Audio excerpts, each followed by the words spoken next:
Complex Numbers by Michaela Keeney. Real versus imaginary numbers. We've always learned real numbers such as 0 or 2 or 0.156 or pi. But now we are being introduced to what imaginary numbers. Imaginary numbers are like I or negative I or 2I, and those are what we see as imaginary numbers. Now when we see the imaginary numbers come together to form complex numbers. Now when we combine both real and imaginary numbers, that is when we get complex numbers. Complex numbers are very often used by the symbol z. So we have z equals. Now we have to combine both a real number, we'll say 3, plus a complex number, we'll say 7i. These numbers that we have can never be added together because you can't combine a real number with an imaginary. Therefore, these are known to us as our complex numbers.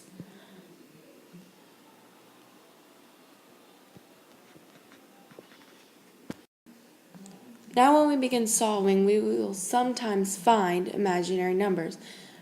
We will know we will find I when we have negative inside a square root. For example, we know that I equals negative 1.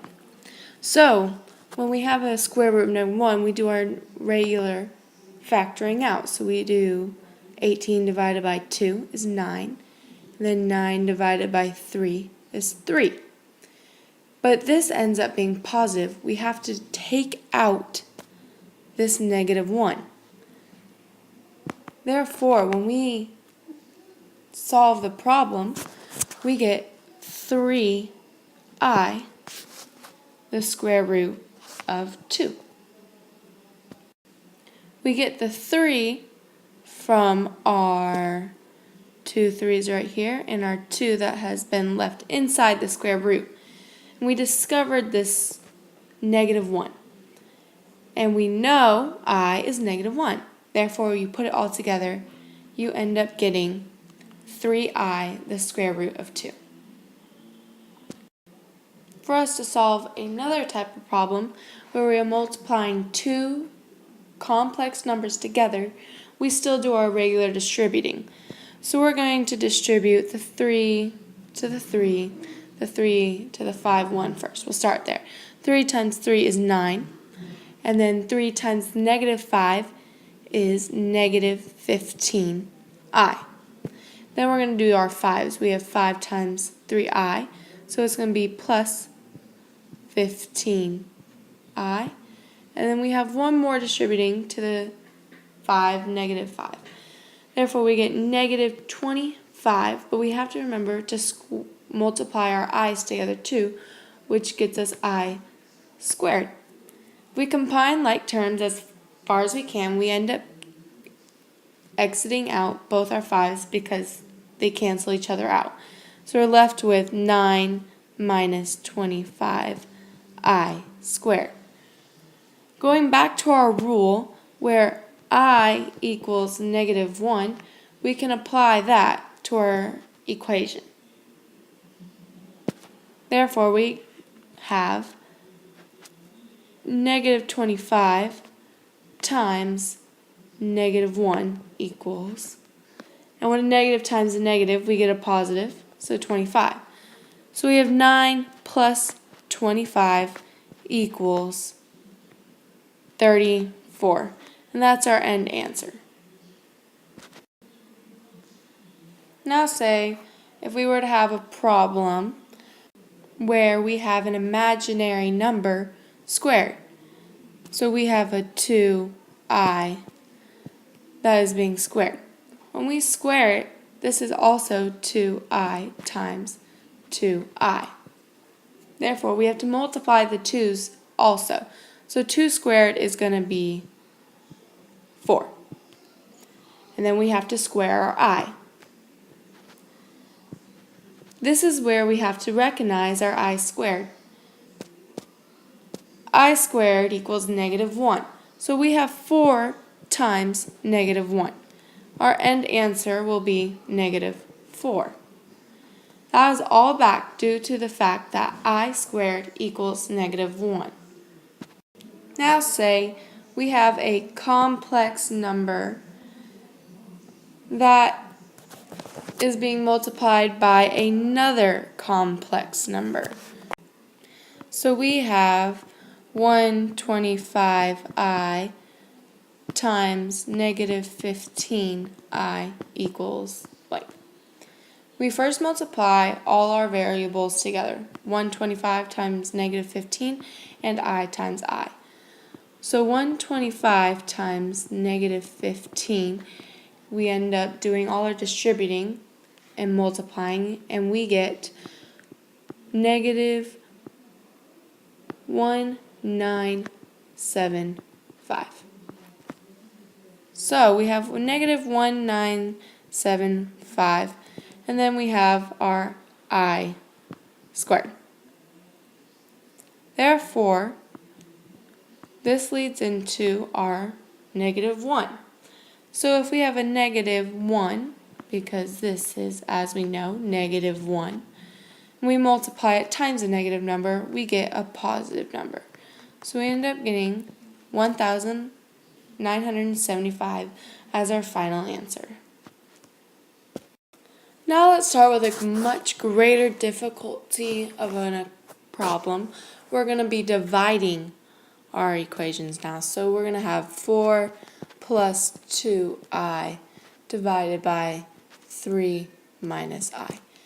We never want to have an I on the denominator.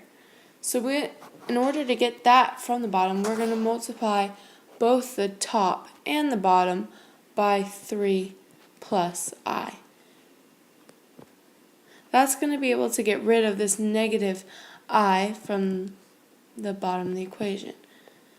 Now we're going to have to FOIL these, and it'll be a much harder equation. So we're going to have 4 times 3 is 12, and then 4 times I is 4i, and then we're going to have to do 2i times 3, which is 6i, and 2i times I, which gets us 2i squared.